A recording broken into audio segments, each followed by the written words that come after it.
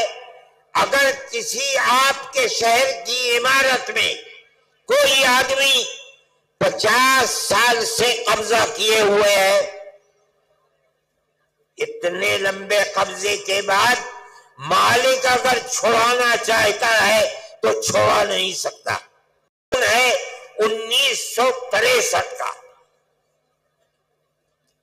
لیکن جو پرانا وقف بورڈ تھا اس کے اندر یہ بات تھی کہ اگر یہ جائیداد وقف جائیداد ہے تو وقف بورڈ اس کو چھوڑا سکتا ہے. میری اور آپ کی اگر اپنی جائیداد ہے اور آدمی 50 سال سے 60 سال سے اس میں رہ رہا ہے، ہم اس کو نہیں چھوڑا سکتے. لیکن اگر وہ جائیداد وقف جائیداد ہے اور اس جائیداد پر کسی نے قبضہ 50 سال سے 60 سال سے کر رکھا ہے، وقف بورڈ کو یہ اختیار حاصل ہے، کورٹ میں جائے اس کو چھوڑنا پڑے گا. کیوں؟ یہ وقف جائیداد ہے. آج یہ قانون کہتا ہے کہ ہم اس نئے قانون کے اندر دفعہ 107 کو ختم کرتے ہیں اور کہا جا رہا ہے کہ ہم یہ لا رہے ہیں اوقاف کی حفاظت کے لیے. ایسا جھوٹ بولا جا رہا ہے. یعنی اگر وقف مقبرے کے اوپر، مان لیجئے مسجد کے اوپر، پنجاب میں مسجدوں کے اندر لوگ رہتے ہیں، مسلمان چلے گئے، اس قانون کے اعتبار سے اگر وقف بورڈ جائے اور جا کر یہ کہے کہ اس مسجد کو خالی کرو، پرانا وقف قانون کہتا ہے خالی کرنا پڑے گا. لیکن یہ کہتا ہے کوئی ضرورت نہیں ہے، اس نے ہمارے وقف کو کھا لیا. اور آگے چلیے، دفعہ 108 میں کوئی پاکستان چلا گیا، اس کی جائیداد فوراً کسٹوڈین نے اپنے قبضے میں کر لی. آپ لوگ بھی جانتے ہوں گے، جو لوگ گئے ہیں ان کی جائیدادیں کسٹوڈین میں چلی گئی. لیکن اگر وہ وقف کر کے گیا ہے تو وہ وقف کسٹوڈین میں نہیں جائے گا. قانون آج تک یہی ہے. اب آپ سنیے، یہ ترمیمی بل کہتا ہے کہ ہم دفعہ 108 کی پرانی وقف بورڈ کو ختم کر دیں گے. کیا مطلب ہے؟ ساری ان کی دی ہوئی مسجدیں، جائیدادیں، اگر آج تک ان کے اوپر کسٹوڈین کا قبضہ نہیں ہے، اس ترمیمی بل کے آنے کے بعد سب کسٹوڈین قبضہ کر لے گی، چاہے وہ مسجد ہو چاہے قبرستان ہو. میرے بھائی، میں یہ آپ کو اس لیے بتا رہا ہوں کہ اگر آپ کے صوبے سے اس کی تائید ہوتی ہے تو اس کا مطلب یہ ہے کہ وہ زمینیں، وہ مقبرے، وہ درگاہیں جو آج تک وقف کے اندر داخل تھیں، اب وہ وقف سے نکل جائیں گی. ہم اسی بنیاد پر کہتے ہیں آپ حضرات کی یہ آواز جو آج اس میدان سے ابھر رہی ہے، انہی بنیادوں کے اوپر ہم کہتے ہیں کہ وہ آواز اس وقف کے ترمیمی بل 2024 کے خلاف یہ آواز اٹھنی چاہیے. جمعیت علماء ہند، میں نے آپ سے کہا تھا کہ ایک مذہبی جماعت ہے، ہمارا سیاست سے کوئی تعلق نہیں ہے. ہم آپ کی گورنمنٹ سے، صوبائی گورنمنٹ سے یہ کہتے ہیں کہ مسلمان، پورے ملک کا مسلمان یہ سمجھتا ہے کہ یہ وقف ترمیمی بل مسلمانوں کے اوقاف کو برباد کرنے کے لیے ہڑپ کرنے کے لیے جو چند مثالیں میں نے آپ کو بتائی ہیں، یہ تو 3 صفحے ہیں ہمارے. آپ اس کے خلاف اپنی رائے کو متحد کریں. میں یہ سمجھتا ہوں کہ آپ کے اس جم غفیر کے جمع ہو جانے کے نتیجے میں یقیناً یہ آواز ارباب اقتدار کے کانوں تک پہنچے گی انشاءاللہ. اور یہ بات ہوگی کہ بی جے پی گورنمنٹ کے اس مسلمانوں کی جائیداد کو آگ لگانے اور کھانے والے بل کی مخالفت کی جائے گی. جمعیت علماء ہند آج کے وہ حالات جو اس دنیا کے اندر ہیں یا ملک کے اندر ہیں ان کو بڑے گہرے طریقے پر دیکھتی ہے. ملک کے اندر جو بات چیت چل رہی ہے فرقہ پرستی کی، چاہے وہ مکانوں کے اوپر بلڈوزر چلنے کی بات ہو یا آسام کے اندر مسلمانوں کو ملک کے اندر رہنے کے حق سے محروم کرنے کی ہو یا مسلمانوں کے مدرسوں کو بے بالو پر کرنے کی ہو، جمعیت علماء ہند ان تمام چیزوں کی مخالفت کرتی ہے. اسی طرح ہم فلسطین کے مسئلے کو اگرچہ ہمارے ملک کے پرائم منسٹر نے پہلے دن یہ بات کہی تھی کہ فلسطین کے لوگ دہشت گرد ہیں، میں نے اس وقت یہ بات اخبارات میں دی تھی اور میڈیا کے اندر دی تھی کہ مجھے افسوس ہے کہ ارباب اقتدار یہ نہیں جانتے کہ مسئلہ کیا ہے. مسئلہ تو صرف اتنا ہے کہ اسرائیل کو یورپ اور امریکہ نے خلافت اسلامیہ ترکیہ کو توڑ کر اسرائیل کو جنم دیا. بیت المقدس اس میں نہیں تھا.